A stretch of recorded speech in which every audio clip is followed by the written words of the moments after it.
What's up guys, welcome back to our video. In this video, I'll be showing you how to install and set up Easy Anti-Cheat on Windows 11. Now, setting up Easy Anti-Cheat in Windows 11 is really easy. You just need to have an app here that uses Easy Anti-Cheat. Now, the easiest app or game that I would recommend you to try and install here is going to be VRChat. VRChat uses Easy Anti-Cheat, but all you need to do is you want to go access the files for it, because this game actually came with Easy Anti-Cheat. It's also the installer for it.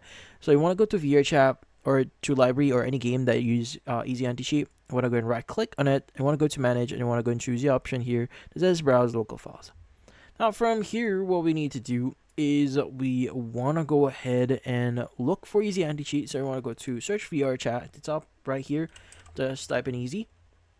And you should see Easy Anti-Cheat EOS setup.exe, but open up the folder that says Easy Anti-Cheat first.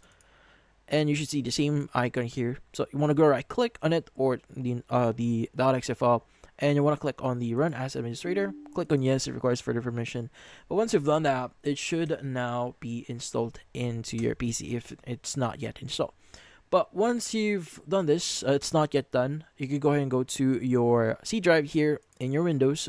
And you want to look for program files, x86. Open it up. You want to look for Easy Anti-Cheat underscore EOS. And from here, you should see the Easy Anti-Cheat underscore EOS .exe file here. But if you do see a different one that says Anti-Cheat only that doesn't have the EOS, go ahead and choose that one instead of this one. But you want to go and just run this as administrator. And typically speaking, it should run the Easy Anti-Cheat app itself, and it should allow you to fix any issues. Like for example, choosing a specific game that you may want to install or fix Easy Anti-Cheat here. But yeah, so that's about it. So if you found this video helpful, don't forget to leave a like and maybe subscribe to our channel. Thank you for watching.